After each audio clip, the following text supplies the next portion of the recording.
Hello students, hello and welcome. Welcome back to another video. This is Advocate Shaukat Mir. As you all know that we are continuing the lecture series for Indian polity for the post of Jammu and Kashmir Police Sub Inspector and Naib Tehsildar. This is our lecture second and this is the second part of historical background. As I earlier mentioned in the first lecture that I will be completing the historical background in the very second lecture, but as per I conceive, this is a kind of bulky one which could not be completed in the second lecture. It could be completed in the second lecture, but it will be kind of bulky one. So I decided to make a third part of historical background also. And in this lecture we will be completing like Government of India Act 1858, Indian Council Act 1861, 1892, 1909 and Government of India Act 1919. And other than this, we will be having four more topics, that is Simon Commission, Communal Award, Government of India Act 1935 and Indian Independence Act 1947, which we will be completing in very third lecture. One other thing is that many students were asking for the PDFs. PDF is on Telegram and the link is in the description. I will be pinning the comment out on the in the comment section with the link of Telegram, so thereby you can reach Telegram to grab this PDF of what I am teaching. One more thing is most of the students were asking for the date of examination. See, to be very honest, I am not JKSSB. I am not the director of JKSSB. Yes, I can presume, but I cannot clearly say when it is going to happen. बेटा ना तो मैं JKSSB का director हूँ, ना मुझे उन्होंने लगाना है अभी फ़िलहाल के तौर पे, आगे तो कोई पता नहीं. ठीक है जी, किस में चमक जाए. तो आप किसी भी टीचर से पूछेंगे तो वो क्या ही बताएगा आपको. आप JKSSB की साइट खोला कीजिए, वहाँ से नंबर निकाला कीजिए, पूछा कीजिए उनसे फ़ोन करके. तो टीचर्स आपको क्या बताएंगे यार, वो तो अपने कंटेंट में लगे होते हैं. तो इसलिए आपने मेहनत वहाँ करनी, यहाँ नहीं करनी. ठीक है जी. तो दो लेक्चर्स में सोचा था, लेकिन तीसरा लेक्चर भी बन जाएगा, थोड़ा लेंथी है. Let's start the class. और तो नहीं कुछ रह गया? नहीं, चलिए क्लास को करते हैं शुरू. पहले लेक्चर में मैंने आपको कंपनी रूल जो है कंप्लीट करा दिया था, और मैंने कहा था कि सेकंड लेक्चर में क्राउन रूल को कराऊंगा, लेकिन क्राउन रूल हो नहीं पाया सेकंड लेक्चर में, कि लंबा हो जाता थोड़ा सा. ऐसा नहीं कि हो नहीं सकता था, बट ज़्यादा लंबा हो जाता, जिसकी वजह से फिर बच्चे बोर हो जाते हैं क्लास के अंदर. ठीक है जी. Crown rule. अब आ गया ब्रिटिश सेंट्रल रूल इंडिया के अंदर, क्राउन रूल जिसको हम कहते हैं. अब क्राउन्स और किंग्स ने रूल करना है, क्राउन्स और किंग्स ने रूल करना है. ठीक है जी. क्राउन या किंग ने अब रूल करना है. ठीक है जी. क्राउन रूल जब आया, देखिए 1858 में एक जंग हुई जिसको फर्स्ट वॉर ऑफ इंडिपेंडेंस भी कहा जाता है. 1857 में रिवोल्ट ऑफ 1857, जिसमें आप झांसी की रानी को खोता हुआ देखते हैं. ठीक है जी. उसके बाद मंगल पांडे जिसने शुरू किया था. ठीक है. तो बड़े बड़े दिग्गज जो फ्रंटियर थे उनको कुछ को कैद किया गया, कुछ को मारा गया ब्रिटिशर्स द्वारा, और ब्रिटिशर्स ने ये जो हमारी फर्स्ट वॉर ऑफ इंडिपेंडेंस थी उसको जीत लिया. जब इन्होंने फर्स्ट वॉर ऑफ इंडिपेंडेंस जीत ली तो उसके बाद इन्होंने कहा कि अब हम इंडिया को डायरेक्टली ब्रिटिश पार्लियामेंट की तरफ से क्या करेंगे, रूल करेंगे. पहले क्या होता था, कंपनी रूल कर रही थी, सिर्फ ब्रिटिशर्स ने उनको चार्टर दिया था, ठीक है, परमिशन दी थी, और वो रूल कर रहे थे. लेकिन अब क्या है, अब क्राउन कह रहा है, ब्रिटिश किंग कह रहा है कि अब हम खुद इसको रूल करेंगे. ठीक है जी. इसको हम खुद रूल करेंगे और ब्रिटिश पार्लियामेंट से रूल करेंगे. मतलब अब हमारा इंडिया का सेंटर कहां बन गया, ब्रिटिश में. जैसे आज हमारा सेंटर दिल्ली में है, हमारा पार्लियामान दिल्ली में, हमारे कानून वहां बनते हैं, वैसे ही इंडिया का काइंड ऑफ, जैसे आप मान लीजिए जम्मू कश्मीर का एक ऐवान यहां पर भी है, लेकिन यूटी है जम्मू कश्मीर. कहीं ना कहीं सेंट्रल फोर्सेस, मतलब जो इंपॉर्टेंट ताकतें हैं, जो इंपॉर्टेंट चीज़ें हैं, वो किसके पास हैं, वो सेंटर के पास है. ऐसे ही उस वक्त इंडिया एक काइंड ऑफ यूटी था, और उसकी सेंट्रल ताकत किसके पास थी, ब्रिटेन के पास थी. ठीक है जी. तो ब्रिटेन अब क्राउन रूल से, मतलब वहां से ब्रिटेन से इंडिया को रूल करने जा रहा था। अब इसी चीज़ को आगे बढ़ाने के लिए, इंडिया को रूल करने के लिए इन्होंने एक एक्ट लाया जिसका नाम था गवर्नमेंट ऑफ इंडिया एक्ट 1858। ठीक है जी। इस एक्ट ने क्या किया, ये एक्ट बना कैसे, 1857 के रिवॉल्ट के बाद, जो मैंने अभी आपको बता दिया। ठीक है जी। ये जो 1857 वाला रिवॉल्ट था, ये पहली वॉर ऑफ इंडिपेंडेंस भी कहलाती है। ठीक है जी, ये लिखा हुआ पहली वॉर ऑफ इंडिपेंडेंस। और ये स्पाई म्यूटिनी भी कहलाती है, इसको स्पाई म्यूटिनी भी कहते हैं। ठीक है जी, इसको सिपाही म्यूटिनी भी कहते हैं, मतलब सिपाहियों की जंग। The act known as the act for good government of India. याद रखना, इस एक्ट को एक्ट ऑफ गुड गवर्नमेंट भी कहा गया था, यह अंग्रेजों द्वारा कहा गया था। ठीक है, इसने क्या किया, इस एक्ट ने ईस्ट इंडिया कंपनी को एबॉलिश कर दिया और सारी पावर्स ट्रांसफर कर दी। ठीक है जी, गवर्नमेंट और टेरिटरी जो रेवेन्यू की ब्रिटिश क्राउन को, मतलब British crown of all in all king बन गया इंडिया का। ठीक है जी। फीचर्स क्या है इस एक्ट के, फीचर्स क्या है एक्ट के, it provided that the India henceforth was to be governed by and in the name of her majesty. Her majesty के नाम पर इंडिया गवर्न होगा, हर मैजेस्टी के नाम पर इंडिया गवर्न होगा। क्या मतलब हो गया इस चीज का, हर मैजेस्टी के नाम पर इंडिया गवर्न होगा। देखिए, इस चीज का मतलब यह है कि जो ब्रिटिश क्राउन होगा, जो ब्रिटिश क्राउन होगा उसके नाम पर इंडिया को गवर्न किया जाएगा। जैसे आज हम करंट देखेंगे, इंडिया को प्रेसिडेंट के नाम पे गवर्न किया जाता है। ठीक है जी, वो कैसे किया जाता है मैं आगे आपको बताऊंगा, लेकिन उस वक्त क्लियरली कह दिया गया कि इंडिया को अब ब्रिटिश क्राउन के नाम पर रूल किया जाएगा, गवर्न किया जाएगा।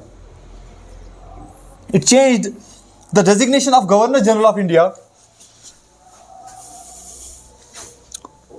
Sorry, to that of viceroy of India.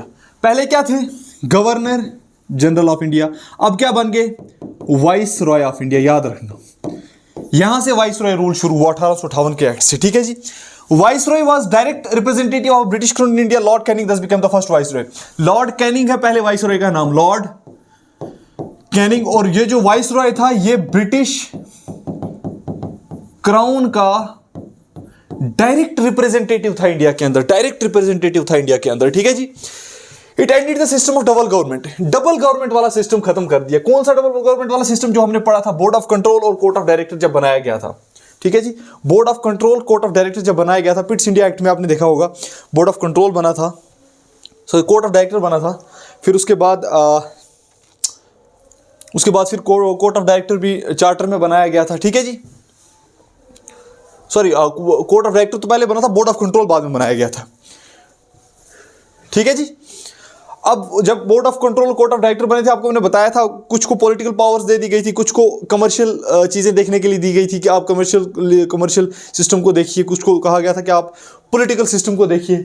तो मतलब आपने कहीं ना कहीं डिसेंट्रलाइज कर दिया था, है ना, डिसेंट्रलाइज कर दिया था। जो पावर एक सेंट्रल एक बंदे के पास होती थी, उसको डिवाइड कर दिया था। ठीक है जी, उसको डिसबर्स कर दिया था। लेकिन अब क्या हुआ, डबल गवर्नमेंट को एबॉलिश कर दिया गया और सिंगल सिस्टम बनाने की कोशिश की गई। It created a new office of secretary of state. Secretary of state का भी एक ऑफिस बना, याद रखना, एक वाइसरॉय बना, एक सेक्रेटरी ऑफ स्टेट बना इंडिया के लिए, vested with complete authority and control over Indian administration. The secretary of state was a member of British cabinet and was responsible ultimately to the British parliament. याद रखना, secretary of state जो था, ये British cabinet का बंदा था, British cabinet का बंदा था। मतलब क्या हो गया, ब्रिटिश कैबिनेट का बंदा था। मतलब ये हो गया, जैसे आप आज देखते हैं प्राइम मिनिस्टर और council of minister, chief minister और काउंसिल ऑफ मिनिस्टर। ये जो काउंसिल ऑफ मिनिस्टर होते हैं, उसमें क्या होते हैं, कुछ मिनिस्टर्स होते हैं, कोई जल शक्ति डिपार्टमेंट का, कोई रेलवे डिपार्टमेंट का, रोड एंड ट्रांसपोर्ट का, कोई होम अफेयर्स का, है ना, कोई डिफेंस का। ये जो मिनिस्टर होते हैं, यही होती है कैबिनेट। तो जो सेक्रेटरी ऑफ स्टेट था, वो उस वक्त की ब्रिटिश पार्लियामेंट के कैबिनेट का बंदा था। बात आ रही समझ में, उनकी कैबिनेट का एक बंदा था जिसको सेक्रेटरी ऑफ स्टेट बनाया गया और उसको कहा गया कि तेरे पास कंट्रोल है इंडियन एडमिनिस्ट्रेशन का और इंडिया के अंदर जितनी भी अथॉरिटीज है उनको कंट्रोल तेरे पास है। ठीक है, तूने कैसे चलाना है कैसे नहीं चलाना है वो तेरी मर्जी है, लेकिन तू जैसे भी चलाएगा, तू जो भी काम करेगा उसका जवाब तुझे आके ब्रिटिश पार्लियामेंट के अंदर देना पड़ेगा, ब्रिटिशर के ऐवान के अंदर तुझे आके जवाब देना पड़ेगा, ब्रिटेन के ऐवान के अंदर। It established a 15 member council of India to assist the secretary of state. याद रखना, 15 मेंबर्स की एक काउंसिल बनाई गई। ठीक है जी, जो सेक्रेटरी ऑफ स्टेट की मदद करेंगे, किस चीज में मदद करेंगे, एडमिनिस्ट्रेशन वगैरह में। ठीक है जी, the council was an advisory body. याद रखना, काउंसिल क्या करती थी? एडवाइज करती थी किसको? सेक्रेटरी ऑफ स्टेट को कि ये काम कीजिए, ये कीजिए, ये कीजिए। ये एक एडवाइजरी बॉडी थी। The secretary of state was made the chairman of council. इस काउंसिल का चेयरमैन कौन था? Secretary of state. मतलब आपका सेक्रेटरी ऑफ स्टेट है चेयरमैन, और इसकी 15 मेंबर्स की काउंसिल बनाई, जो काउंसिल क्या करेगी? आपको बताती रहेगी कहां पे क्या काम करना है। ठीक है जी। It constituted the secretary of state in council as body of corporate capable suing and being sued in India और इन इंग्लैंड। कैपेबल, सॉरी यहां पे ब्रैकेट है, यहां पे भी एक वो है हाइफन बीच में, corporate, capable of being sued and sewing in India और इन इंग्लैंड। इस एक्ट ने एक बहुत बड़ी बात की, ये सबसे बड़ी बात है ये वाली। इस एक्ट की सबसे बड़ी बात मुझे लगता है कि हिंदुस्तानियों के लिए कहीं ना कहीं मुझे लगता है थोड़ी सी राहत की सांस सी प्लस पॉइंट था कि अगर सेक्रेटरी ऑफ स्टेट को गलत काम करता है तो आप उसको हिंदुस्तान की अदालतों में भी सू कर सकते हो, मतलब उसके खिलाफ केस कर सकते हो। इंग्लैंड में भी आप उसके खिलाफ केस कर सकते हो, जहां पे आपको लगे। सेक्रेटरी ऑफ स्टेट या उसका कोई मेंबर भी अगर कुछ गलत करता है तो उसके खिलाफ आप केस कर सकते हो, इंडिया में भी और इंग्लैंड में भी, जहां मर्जी आपको लगे वहां कीजिए। इसके बाद आ जाता है इंडियन काउंसिल एक्ट 1861। अच्छा, इंडियन काउंसिल एक्ट लाने की क्या जरूरत पड़ी? देखिए, जब इंडिया को गवर्न करना था, देखिए जब आप किसी के घर में जाएंगे, ऑब्वियसली वो जो घर का मालिक होता है वो आपको बाजू पकड़ कमरा दर कमरा लेकर जाता है और आपको बताता है यहां पर ये है, यहां पर ये है, यहां पर ये है। ठीक है जी। आपको खुद से तो नहीं पता कि ये दरवाजा खोलूंगा वॉशरूम निकलेगा, ये दरवाजा खोलूंगा किचन निकलेगा, ये दरवाजा खोलूंगा लॉबी आएगी, ये दरवाजा खोलूंगा कोई रूम आएगा। नहीं, आपको वहां का एक बंदा बाजू पकड़ के ले जाता है। यही सोच आई अंग्रेजों को कि अगर हिंदुस्तान को चलाना है, कि हिंदुस्तान के कुछ बंदे हमारे साथ होना जरूरी है। हिंदुस्तानियों की इंटेलिजेंस जरूरी है अगर हिंदुस्तान को चलाना है, क्योंकि जितना हिंदुस्तानी हिंदुस्तान के बारे में जानते हैं हम नहीं जानते, ये अंग्रेजों ने कहा। ठीक है जी। तो इसीलिए उन्होंने 3 एक्ट्स लाए, जिसकी वजह से, जिन एक्ट्स की बदौलत हिंदुस्तानियों को कहीं ना कहीं गवर्नमेंट के अंदर ऐड ऑन करना शुरू कर दिया उन्होंने। ठीक है जी। After the Great Revolt 1857, the British government feels the necessity of the seeking cooperation of Indians in the administration of their country. In pursuance of this policy association, 3 acts were enacted with the British Parliament in 1861, 92 and 1909. The Councils Act 1861 is an important landmark in the constitution and political history of India. क्या हुआ? जब Britishers को लगा कि जरूरत है हमें हिंदुस्तानियों की, उन्होंने क्या किया? 3 एक्ट्स लाए। ये 3 एक्ट्स लाए जिनकी वजह से उन्होंने हिंदुस्तानी लोगों को पार्ट बनाया अपनी गवर्नमेंट का। ठीक है जी। इस एक्ट के फीचर क्या है? It made beginning of the representative institution by associating Indians with law making process. याद रखना, सबसे पहले लॉ मेकिंग प्रोसेस में इंडियंस को पार्ट दिया गया, मतलब लॉ मेकिंग प्रोसेस में इंडियंस को बुलाया गया कि आप आइए हमारे साथ बैठिए और हमें मदद कीजिए कानून बनाने के लिए, हिंदुस्तान को रन करने के लिए जो कानून बनाए जाएंगे उसमें मदद कीजिए हमारी। It thus provided that the viceroy should nominate some Indians as non-official members of its expanded council. In 1862, Lord Canning, the then viceroy, nominated the 3 Indians to his legislative council: the Raja of Benares, the Maharaja of Patiala, and the Sir Dinkar Rao. ठीक है जी। देखिए, जब उनको लगा कि हमें Indians को add करना चाहिए, तो इस चीज़ के लिए उन्होंने क्या किया? सबसे पहले लॉ उठाया कि कानून बनाने के लिए हम पहले इंडियंस को अपने साथ लेंगे। तो ये करने के लिए लॉर्ड कैनिंग, जो उनके मतलब जो ब्रिटिशर्स की तरफ से फर्स्ट वाइसरॉय ऑफ इंडिया बने थे, ठीक है जी, उन्होंने क्या किया? उन्होंने 3 लोगों को उठाया, राजा ऑफ बनारस को उठाया, महाराजा ऑफ पटियाला को उठाया और सर दिनकर राव को उठाया। इन तीनों को उठाकर अपनी काउंसिल को थोड़ा एक्सपेंड किया। जो उसकी काउंसिल थी 15 मेंबर्स की काउंसिल, उसको थोड़ा एक्सपेंड किया और एक्सपेंड करके इन तीनों बंदों को ऐड किया और लॉ मेकिंग प्रोसेस में उनको लगा दिया, मतलब अपने साथ ले लिया और कानून बनाने लगे हिंदुस्तान के लिए। ठीक है जी। फिर नेक्स्ट पॉइंट क्या आ गया? It initiated the process of decentralisation by restoring the legislative power to Bombay and Madras presidencies. याद रखना, आप देखेंगे हमने पीछे पढ़ा था, ठीक है जी, किस एक्ट में हमने पढ़ा था, ये किस चार्टर में हमने पढ़ा था, ये मैं आपने मुझे बताना है। ठीक है जी। एक्ट में नहीं बताऊंगा, चार्टर में पढ़ा था, जहां पर सेंट्रलाइजेशन की थी पावर्स की। देखिए, हमने देखा था कि बॉम्बे था, मद्रास था और बंगाल था। पहले क्या था? बंगाल का गवर्नर जनरल था, उसके अंडर हो गए थे ये दोनों गवर्नर्स, मद्रास का भी और बॉम्बे का भी गवर्नर किसके अंडर हो गया था? बंगाल के गवर्नर के अंदर। ठीक है जी। पहले तो ये तीनों अलग थे, बंगाल भी, मद्रास भी, बॉम्बे भी, अपना अपना इनका गवर्नर था। जब रेगुलेटिंग एक्ट 1773 आया तो ये दोनों किसके अंडर हो गए? इसके under, governor general of Bengal बना दिया गया, इसके अंडर हो गए। ठीक है। फिर जब गवर्नर जनरल ऑफ इंडिया बनाया गया लॉर्ड विलियम बेंटिक को 1828 में, ठीक है जी, तब क्या हुआ? जब गवर्नर जनरल ऑफ इंडिया बना तो ये सारे के सारे जो प्रेसिडेंसीज के पास पावर थे, लेजिस्लेटिव पावर्स थे अपने कानून बनाने के, ये सारे पावर चले गए सेंटर के पास। मतलब अब सेंटर कानून बनाएगी और प्रेसिडेंसी के ऊपर थोपेगी।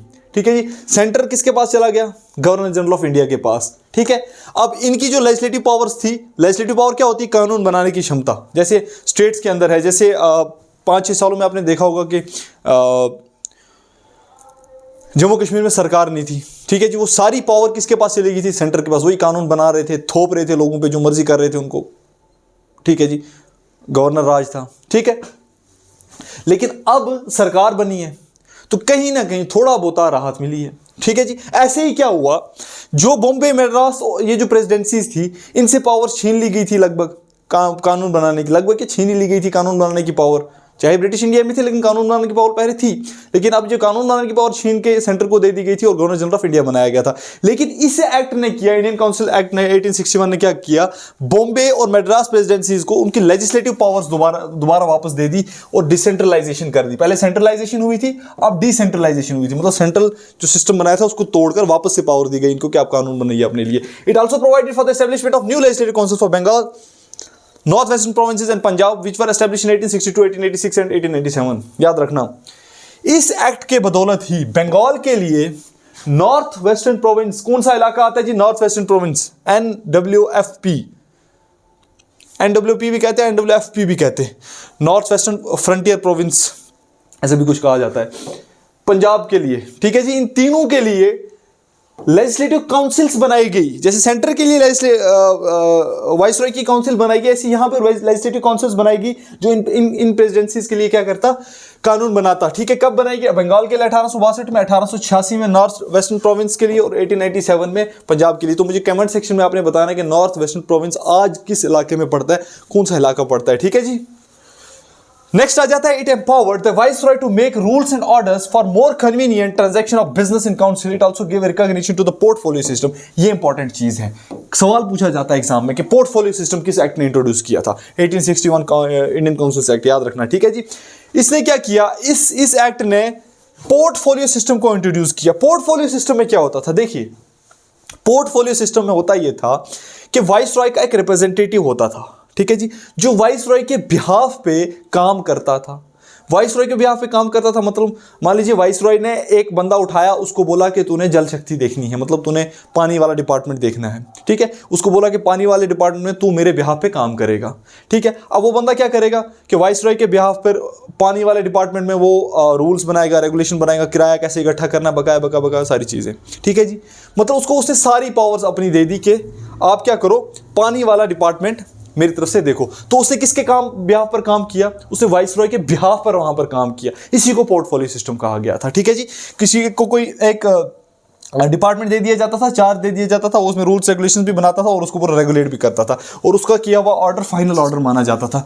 रीड आप इसको कर लीजिएगा। ठीक है जी, it empowered the viceroy to issue ordinances without the concurrence of the legislative council during an emergency. अगर कोई इमरजेंसी आ जाती थी मुल्क के अंदर, तो उस इमरजेंसी के लिए वाइसरॉय के पास पूरी पावर्स थी कि आप कानून बनाएं बिना किसी को पूछे, बिना किसी से राय लिए। ठीक है जी, बिना किसी से राय लिए आप क्या कीजिए, कानून बनाइए। ठीक है जी, किसी भी इमरजेंसी में, जब भी कोई इमरजेंसी लगती है, आप किसी से पूछे बिना ही आप कानून बनाइए, इमरजेंसी को लीड कीजिए, डील कीजिए इमरजेंसी के साथ। ठीक है जी, शुक्र है जी, लाइट ही चली गई थी और ऊपर वाले का लाख लाख शुक्र है कि लाइट आ गई है वापस से।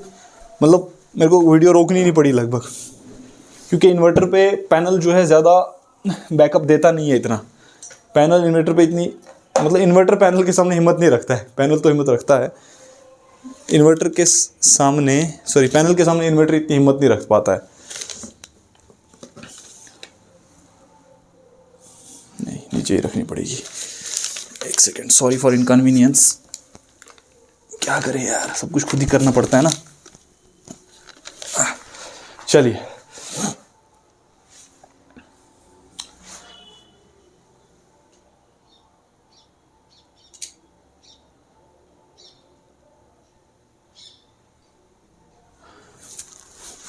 नेक्स्ट आ जाता है हमारा इंडियन काउंसिल्स एक्ट 1892। आपको पता है, कल मैंने एक वीडियो बनाया, यहां तक पहुंचा, लाइट खलास, फिर मैंने आधा घंटा ऐसे ही कैमरे के सामने खड़ा रहा, वेट करता रहा, 1 घंटा सॉरी, नहीं आई। फिर मैंने बंद करके जब चला गया, एकदम से तुरंत लाइट आ गई। ठीक है जी, तो क्या करें, अब करना पड़ता है, तो मैंने आज दोबारा से रिकॉर्ड किया है। इंडियन काउंसिल्स एक्ट 1892, ये भी उसी मतलब काइंड ऑफ लीगेसी को कंटिन्यू करने के लिए लाया गया। कौन सी? इंडियंस को पार्ट बनाना है गवर्नमेंट का, ठीक है जी। फीचर्स क्या एक्ट के? It increase the number of additional, that is non-official members in the central and the provincial legislative council but maintain the official majority in them। याद रखना, ये जो नॉन ऑफिशियल मेंबर्स को ऐड किया गया था, ये वाले, ये जो नॉन ऑफिशियल मेंबर्स को ऐड किया गया था लॉ मेकिंग प्रोसेस के लिए, 1, 2 और 3 मेंबर्स को, इनका ही नंबर क्या कर दिया 1892 ने इनका ही नंबर इंक्रीज कर दिया, लेकिन ऑफिशियल्स फिर भी काउंसिल के अंदर मेजॉरिटी में रहे। मतलब अगर सेंटर का काउंसिल है उसमें नॉन ऑफिशियल्स को आपने बढ़ाया, नॉन ऑफिशियल्स का नंबर बढ़ाया, मान लीजिए पहले 3 था, अब 6 कर दिया या 8 कर दिया, 10 कर दिया, लेकिन ऑफिशियल्स जो हैं वो मेजॉरिटी में रहेंगे, वो नॉन ऑफिशियल से ज्यादा रहेंगे, ठीक है। सेंटर में भी और प्रोविंशियल लेजिस्लेटिव में भी ऐसे ही किया, ठीक है जी। It increase the functions of legislative council and gave them the power of discussing the budget and addressing questions to the executive. ये पहली बार हुआ, ये नई चीज है भैया, कि हिंदुस्तान के बजट में पार्ट ले लिया। लेजिस्लेटिव काउंसिल्स में जो मेंबर्स थे जो हिंदुस्तानी थे, ठीक है जी, लेजिस्लेटिव काउंसिल्स के जो मेंबर थे वो बजट पर अब बात कर सकते थे। पहली बार हिंदुस्तानियों को अपने पैसे पे बात करने का हक मिल रहा था कहीं ना कहीं, ठीक है जी। बजट पे बात कर सकते थे और वो एग्जीक्यूटिव से, मतलब वाइस रॉय से वो सवाल जवाब कर सकते थे कि भैया ये पैसा जल शक्ति में इतना है तो इतना एजुकेशन में लगा दीजिए, ठीक है जी। तो मतलब वाइस रॉय से सवाल जवाब भी कर सकते थे वो, यही समझ लीजिए एग्जीक्यूटिव का मतलब ये है, ठीक है जी। एग्जीक्यूटिव में कौन आ जाता है? वाइस रॉय और उसकी काउंसिल, उसके एग्जीक्यूटिव काउंसिल, ठीक है जी। It provided for the nomination of some non official members, non official members की नॉमिनेशन के लिए कुछ उसने चीजें बताई हैं। Central legislative council by the viceroy on the recommendation of the provincial legislative councils and the Bengal Chamber of Commerce, and that of provincial legislative councils by the governors on the recommendation of the district boards, municipalities, universities, trade associations, zamindars and chambers, ठीक है जी। जो non official members centre में add हुए या होने थे next, ठीक है जी। इसमें जब नॉन ऑफिशियल मेंबर्स का नंबर इंक्रीज किया तो ये नॉन ऑफिशियल मेंबर्स आने कहां से थे? सेंटर के लिए क्या किया? सेंट्रल लेजिस्लेटिव काउंसिल जो थी, वाइसरॉय ने ऐड किया नॉन ऑफिशियल मेंबर्स को, जो प्रोविंशियल लेजिस्लेटिव काउंसिल थी उसके रिकमेंडेशन पर। मतलब प्रोविंशियल लेजिस्लेटिव काउंसिल रिकमेंड करेगी कि आप, जैसे आज होता है स्टेट्स में, आप देखोगे कि राज्यसभा के मेंबर बनाकर भेजे जाते हैं, है ना। तो वो कहीं ना कहीं अगर देखेंगे आप तो वो स्टेट की जो असेंबली होती है उसकी रिकमेंडेशन पर होता है, क्योंकि वो ही वोट करके भेजते हैं। तो वो वहां पर भी क्या हुआ, प्रोविंशियल लेजिस्लेटिव काउंसिल जो है, ठीक है, ये इसीलिए पढ़ाया जा रहा है पॉलिटी में, क्योंकि पॉलिटी में जब हम असेंबलीज वगैरह पढ़ेंगे तो उनका बेस तो यहीं से शुरू हुआ है। देखो यहाँ प्रोविंशियल लेजिस्लेटिव काउंसिल्स, वाइसरॉय की काउंसिल में जो सेंट्रल काउंसिल बनाई गई थी जिसमें नॉन ऑफिशियल मेंबर ऐड करने थे, वो इनके रिकमेंडेशन पर जा रहा है। आज भी वैसा होता है। राज्यसभा में मेंबर कैसे ऐड हो रहे हैं? आपके असेंबलीज से रिकमेंडेशन जाती है, फिर असेंबली से बंदे चुन के जाते हैं, ठीक है जी। वहां पर लोग वोट नहीं डालते राज्यसभा के मेंबर्स को, ठीक है जी। जो बंगाल चैम्बर ऑफ कॉमर्स था उनकी रिकमेंडेशन पर और प्रोविंशियल लेजिस्लेटिव काउंसिल्स के रिकमेंडेशन पर सेंटर में बंदे भेजे जाने लगे। और प्रोविंसेस में क्या हुआ? म्युनिसिपैलिटीज के रिकमेंडेशन पर, यूनिवर्सिटीज के रिकमेंडेशन पर, ठीक है जी, ट्रेड एसोसिएशन, जमींदार, चैम्बर्स, ठीक है जी, डिस्ट्रिक्ट बोर्ड्स, इन सारों के रिकमेंडेशन पर प्रोविंशियल लेजिस्लेटिव्स में नॉन ऑफिशियल मेंबर ऐड होने लगे और सेंटर में उसके क्या बोलते हैं, प्रोविंशियल लेजिस्लेटिव काउंसिल और बंगाल चैम्बर्स के रिकमेंडेशन पर ऐड होने लगे बंदे। नेक्स्ट आ जाता है इंडियन काउंसिल्स एक्ट 1909। ये इंपॉर्टेंट है, मॉर्ले मिंटो रिफॉर्म। याद रखना, मॉर्ले मिंटो था secretary of state, secretary of state, और मिंटो था वाइसरॉय उस वक्त का, लॉर्ड मिंटो, ठीक है जी। मिंटोज इसी के नाम पे तो नहीं बनाई, ये है, ठीक है जी। इन दोनों ने मिलकर कुछ रूल्स रेगुलेशन बनाए थे, कुछ चेंज लाने की कोशिश की थी, ठीक है जी। अब तक कांग्रेस बनकर कांग्रेस का स्प्लिट भी हो चुका था, सूरत स्प्लिट जिसको कहते हैं 1906 में, ठीक है जी।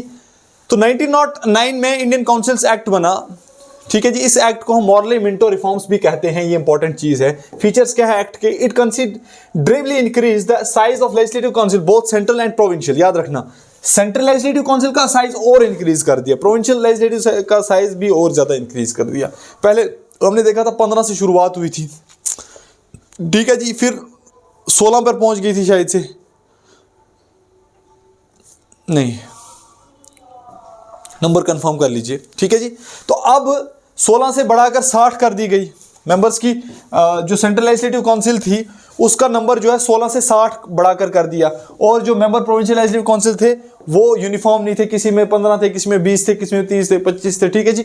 डिफरेंट जो प्रोविंसेस थे उस वक्त, उनमें डिफरेंट नंबर थे जो उनकी लेजिस्लेटिव काउंसिल थी उनके लिए, ठीक है जी। सेंटर में पहले नंबर 16 था, अब उसको बढ़ाकर 60 कर दिया गया था। ये इंपॉर्टेंट नंबर है, ये नंबर इंपॉर्टेंट है, ये वाला नंबर इंपॉर्टेंट है। मैं इतना रगड़ देता हूं ना इसको, ऐसे पता नहीं चलता। ये वाला नंबर याद रखना बेटा, ठीक है जी।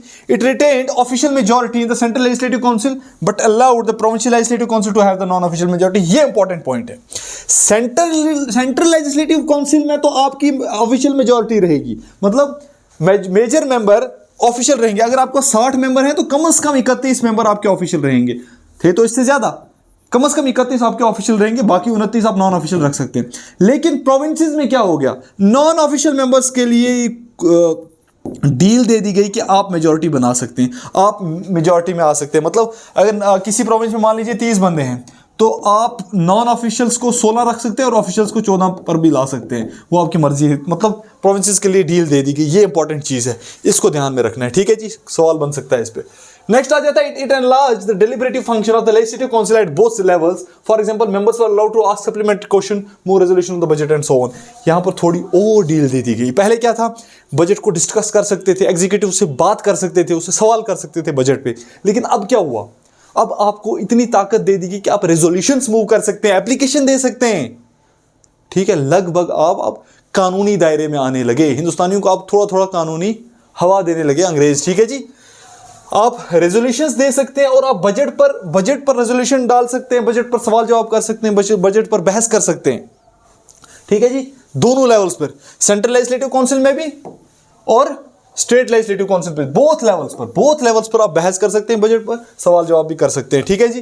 दोनों लेवल्स पर आपकी लेजिस्लेटिव काउंसिल को क्या कर दिया गया, थोड़ा पावरफुल बना दिया गया। अच्छा, रेजोल्यूशन का क्या मतलब हो गया, जैसे आपने देखा होगा आर्टिकल 370 के लिए या 35A के लिए या फिर स्पेशल स्टेटस के लिए different resolutions Jammu and Kashmir union territory की असेंबली में पास किए गए, ठीक है जी।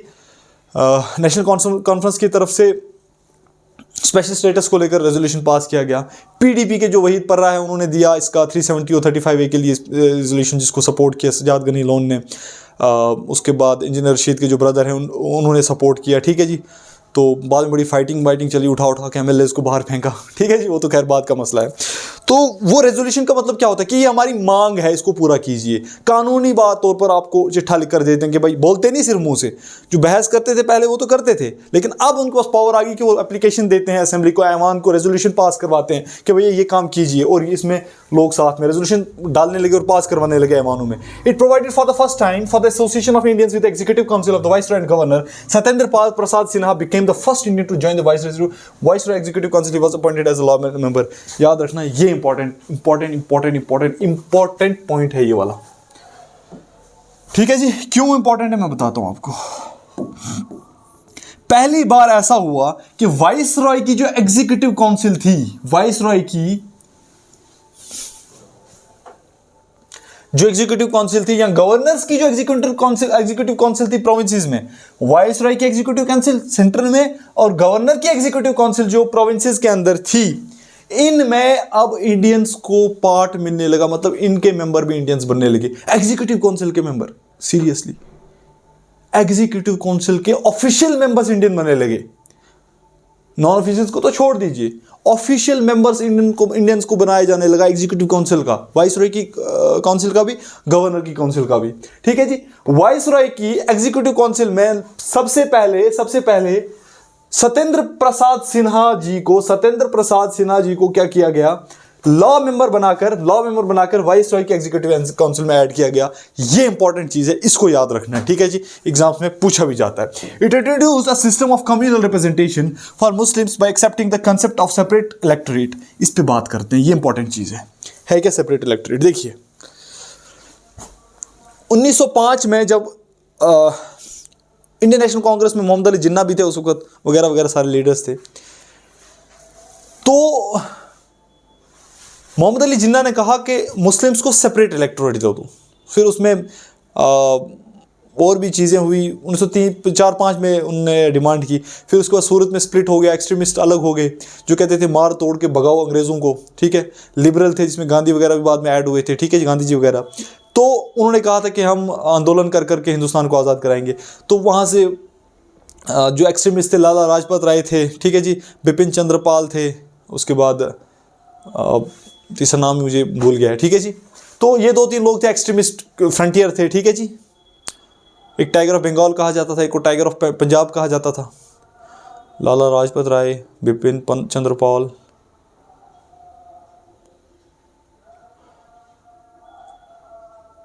लाल बाल पाल, 3 नाम थे, ठीक है जी, नाम याद नहीं आ रहा तीसरा मुझे। तो इनकी वजह से नेशनल कांग्रेस 1906 में डिवाइड हो चुकी थी और मुस्लिम्स ने लगातार प्रेशर बना के रखा था कि हमें सेपरेट इलेक्टोरेट दे दीजिए। सबसे पहले देखते हैं सेपरेट इलेक्टोरेट क्या होता है। सेपरेट इलेक्टोरेट का मतलब होता है, मान लीजिए ये एक पार्ट है, मान लीजिए ये इंडिया है, ठीक है जी, इंडिया का ये एक पार्ट है जहां पर मान लीजिए मुस्लिम मेजॉरिटी में है। इस पार्ट के अंदर मान लीजिए अगर इंडियंस को यहाँ मुस्लिम्स को यहाँ पर सेपरेट इलेक्टोरेट दिया जाता है, तो इस पार्ट के अंदर वोट भी मुस्लिम डालेगा, इलेक्शन भी मुस्लिम ही लड़ेगा। दूसरे किसी रिलीजन को कोई राइट नहीं होगा ना वोट डालने का ना इलेक्शन लड़ने का। इसको कहते हैं सेपरेट इलेक्टोरेट। किसी एक पर्टिकुलर एरिया में किसी एक कम्युनिटी को या किसी एक रिलीजियस ग्रुप को आप राइट दे देते हो कि आप ही वोटिंग भी कीजिए, आप ही इलेक्शन भी लड़िए। दूसरा तीसरा यहां पर कोई ना इलेक्शन लड़ सकता है ना वोटिंग कर सकता, वोट भी नहीं डाल सकता। आजकल तो ऐसा होता है एसटी रिजर्वेशन हो जाती है सीट, तो एसटी वाला कोई इलेक्शन लड़ता है लेकिन वोट सारे डालते हैं। सुरनकोट में हुआ नहीं, सुरनकोट में नहीं हुआ, नो आई थिंक मेंढर, मुझे कंफर्म नहीं है, सुरनकोट में तो नहीं हुआ। नहीं, सुरनकोट में भी हुआ था क्योंकि मुश्ताक बुखारी साहब ऑल्सो पहाड़ी एसटी है ना, अकरम चौधरी साहब एसटी और शाहनवाज चौधरी साहब भी एसटी। सुरनकोट का मुझे कंफर्म नहीं है लेकिन मेंढर में मतलब 1-2 जगह मैंने देखा था कि एसटी रिजर्वेशन थी सीट, ठीक है जी। तो उसमें क्या हुआ, वोट तो सारों ने डाला लेकिन लड़ने वाला एसटी था। लेकिन सेपरेट इलेक्टोरेट में क्या होता है, वोट भी एक ही कम्युनिटी डालेगी और लड़ेगा भी एक ही कम्युनिटी, इसको सेपरेट इलेक्टोरेट कहते हैं।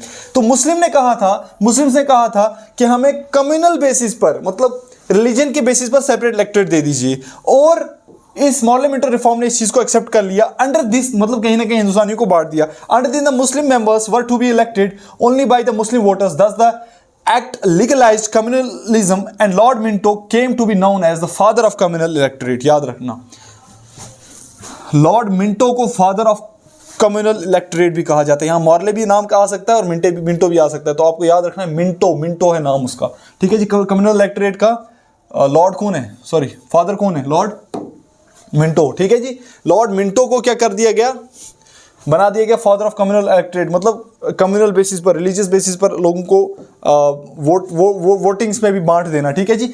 और इस रिफॉर्म ने क्या कर दिया, लीगलाइज कर दिया कम्युनलिज्म को, ठीक है जी। और सेपरेट इलेक्टोरेट बनाकर दे दिया मुस्लिम्स को, ठीक है। मुझे लगता है कि ये कहीं ना कहीं मतलब इन्होंने हिंदुस्तानियों की जड़ें काट दी थी ये काम करके, ठीक है। नेक्स्ट आ जाता है हमारा गवर्नमेंट ऑफ इंडिया एक्ट 1919। ये इंपॉर्टेंट है बेटा, गवर्नमेंट ऑफ इंडिया एक्ट 1919, ये हमारा लास्ट है, इसको करके बंद कर देंगे आज, ठीक है। अगस्त 20, 1917 the British government declared for the first time that it's objective was the gradual introduction of responsible government in India. The Government of India Act 1919 was enacted which came in force in 1921। याद रखना 1919 में enact किया गया था, ठीक है जी। 1921 में ये फोर्स में आया था, ये इंपॉर्टेंट डेट है। This act is also known as Montagu Chelmsford reform. याद रखना, मोंटेग-चेम्सफोर्ड रिफॉर्म कहा जाता है इसको, मोंटेग-चेम्सफोर्ड रिफॉर्म कहा जाता है इस एक्ट को, ठीक है। इस एक्ट में क्या हुआ, मोंटेग क्या थे, सेक्रेटरी ऑफ स्टेट, चेम्सफोर्ड क्या थे, viceroy of India. Government of India act 1919, ये जो सारे हैं इसमें 2 चीजें याद रखनी है। 1921 में इसको पैदा किया गया, ठीक है जी, 1921 21 में, और मॉन्टेग-चेम्सफोर्ड रिफॉर्म भी कहा जाता है इसको, ठीक है। ये दो चीज़ें याद रखनी है। इसके फीचर्स क्या हैं एक्ट के? It relaxed the central control over the provinces by demarcating and separating the central and provincial subjects. The central and provincial legislatures were authorized to make laws on the respective list of subjects. However, the structure of government continued to be centralized and unitary. देखिए, अब जो कानून बनाने की क्षमता थी उसको divide किया गया। आज आप करंट इंडिया में आप देखेंगे, आप करंट इंडिया के अंदर देखेंगे, चले रहने दीजिए, आप करंट इंडिया के अंदर देखेंगे कि आपके पास, हाँ जी, आपके पास 3 लिस्ट होती हैं, यूनियन लिस्ट, कनकरेंट लिस्ट और स्टेट लिस्ट।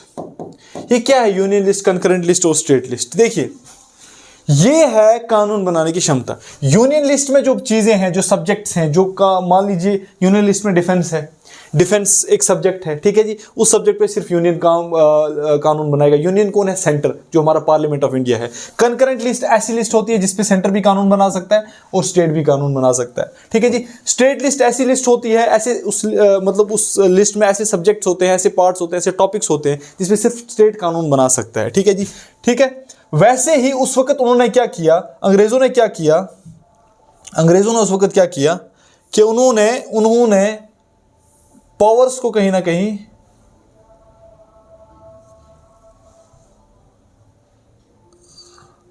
सॉरी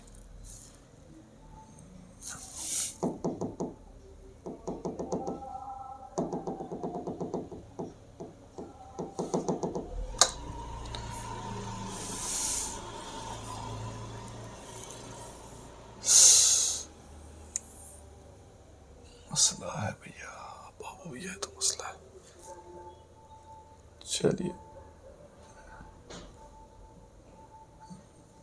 चलिए हो गया ठीक, ओके जी। तो उन्होंने उस वक्त क्या किया, उन्होंने जो सेंट्रल कंट्रोल था प्रोविंसेस के ऊपर उसको डिमार्केट कर दिया, मतलब उसकी निशानदेही कर दी, उसमें लिस्ट बना दी, ठीक है जी। 2 सब्जेक्ट्स में डिवाइड कर दिया कि प्रोविंशियल लेवल पे जो प्रोविंशियल सब्जेक्ट्स हैं उन पे प्रोविंस कानून बनाएगा और सेंट्रल सब्जेक्ट पे सेंट्रल कानून बनाएगा। सेंट्रल सब्जेक्ट्स भी बनाएंगे और प्रोविंशियल सब्जेक्ट्स भी बनाएंगे। प्रोविंशियल सेंट्रल सब्जेक्ट्स टॉपिक्स थे, ठीक है जी, या फिर एरियाज थे जिन पे कानून बनाने की क्षमता प्रोविंसेस को दे दी गई, और सेंट्रल सब्जेक्ट्स पे सेंट्रल को कानून बनाने की क्षमता दे दी गई, ठीक है जी।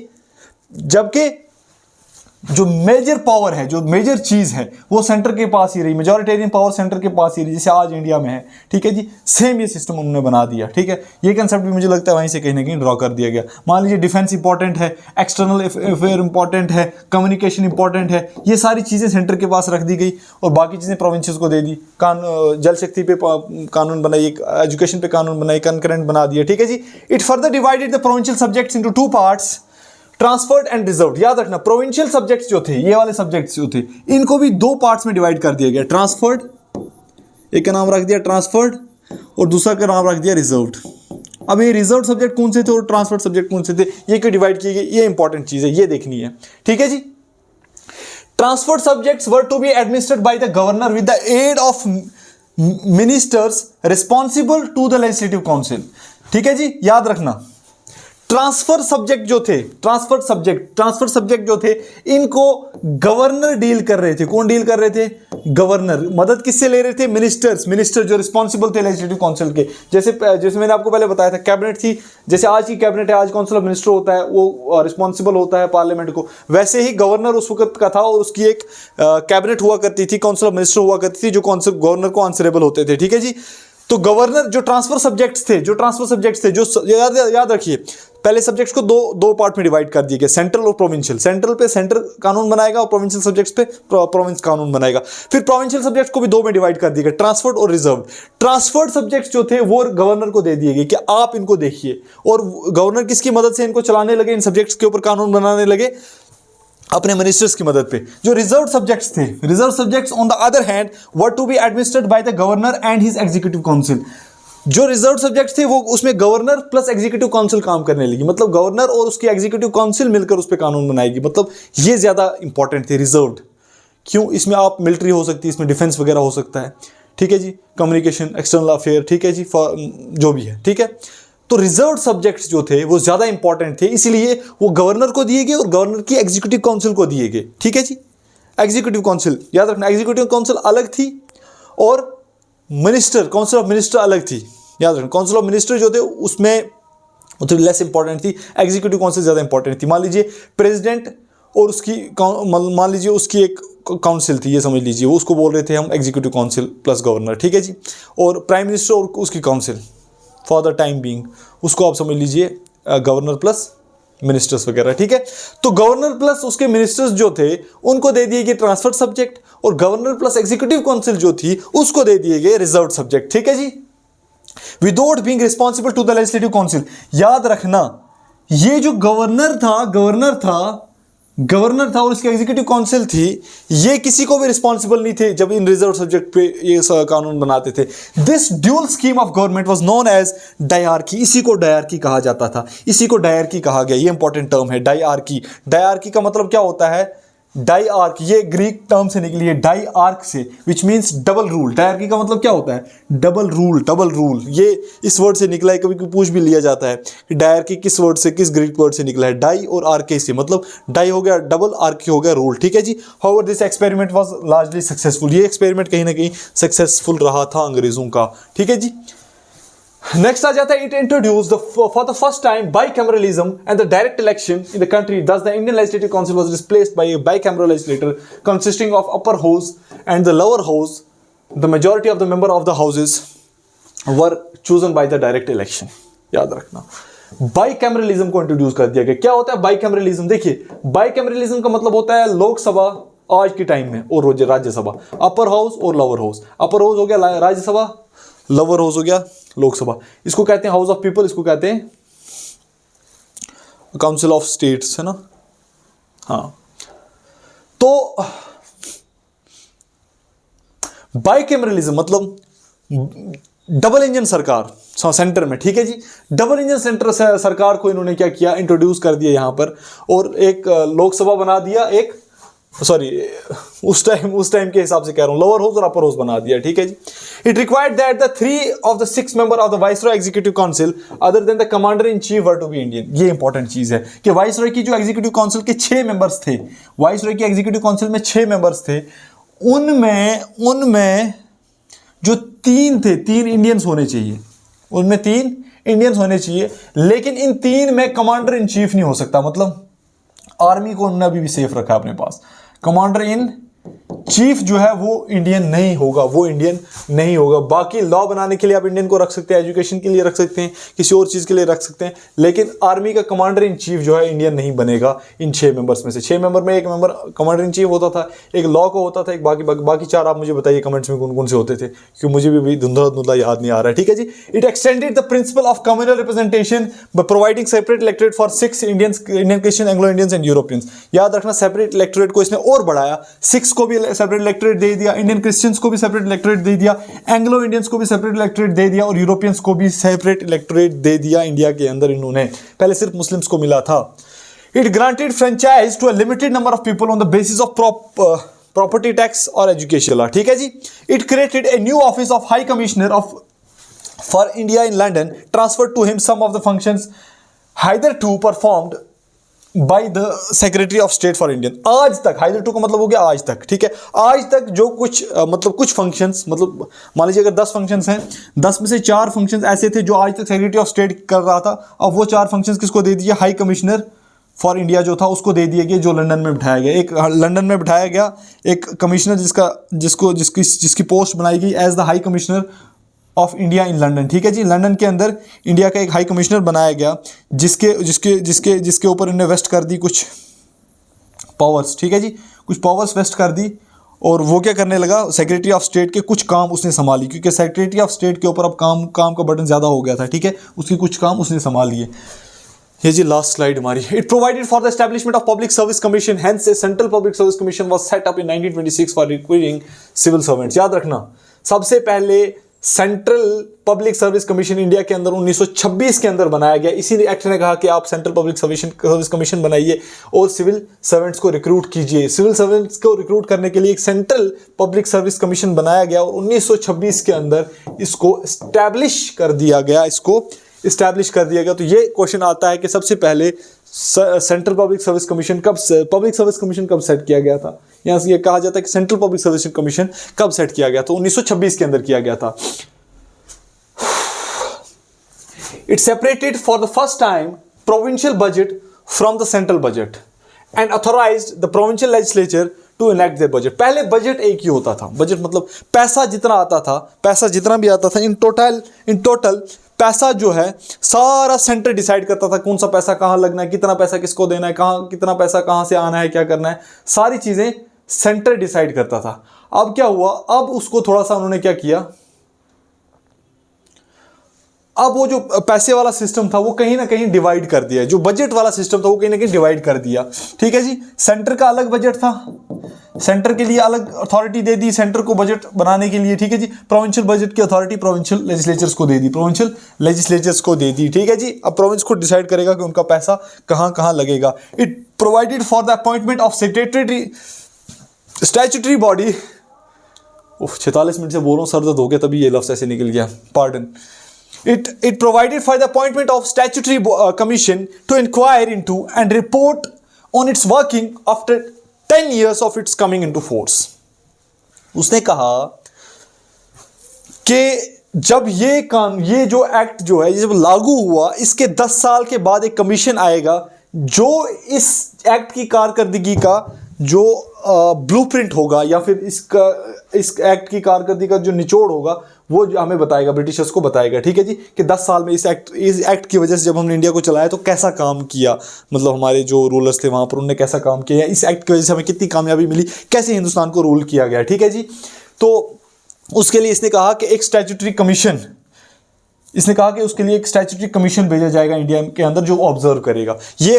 अब इसके लिहाज से ये स्टैट्यूटरी कमीशन आना था 1931 में, क्योंकि 21 में लागू हुआ, 1931 में ये स्टैट्यूटरी कमीशन आना था। लेकिन ये स्टैट्यूटरी कमीशन साइमन कमीशन की शक्ल में आ गया 1927 में। साइमन कमीशन की शक्ल में जब 1927 में ये स्टैट्यूटरी कमीशन आया तो उसने क्या किया, क्या हुआ क्या नहीं, गो साइमन गो बैक वगैरह नारे लगे थे, वो हम नेक्स्ट लेक्चर में देखेंगे। तब तक के लिए thanks a lot, good bye, take care, bye bye.